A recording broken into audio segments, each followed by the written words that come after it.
volleyball. Well, now here's another history lesson for you.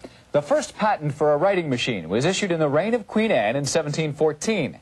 Martin Howard, a resource librarian, is an avid collector, and he knows all about vintage typewriters.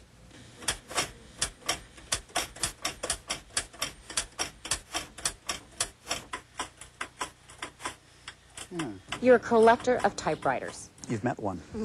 Here I am. Late 19th century typewriters. That's right, 1880s, 1890s. How long have you been doing that? 13 years, but I think that's good luck. Yeah. And why typewriters of all things to collect?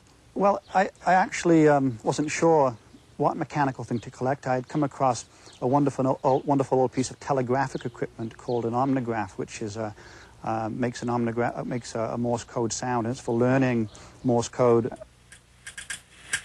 I enjoyed restoring it so much back then.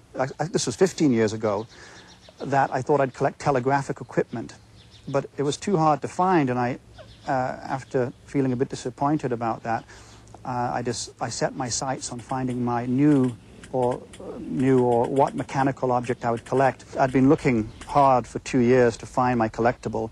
It was always on my mind. I enjoyed going into antique shops, and then after 2 years, there it was in a pile of junk. It was more of a junk shop than an antique shop, and on top of one of the piles was this early typewriter, very strange. I'd never seen anything like it before, and it was from the early 1880s, called the Calligraph. And I bought it, paid $100 for it, and I walked out of there feeling very elated. I was happy, and I had found my collectible.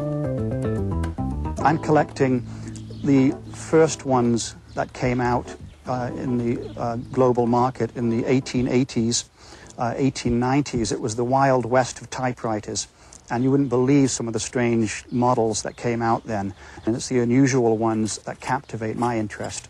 The quality of the machines from that time is wonderful. You get machined metal parts, beautiful wood, the nickel plating is beautiful. The quality is just very exciting throughout the machine. What kind of maintenance is involved in taking care of these gems? Well, it's a good question. I put a lot of work into restoring them, taking them apart and cleaning them. I can spend weeks or months on a particular machine. Tell me how you find your typewriters. Well, I mentioned about the telegraphic equipment being hard to find. Typewriters aren't easy. There's no one great source for finding these things.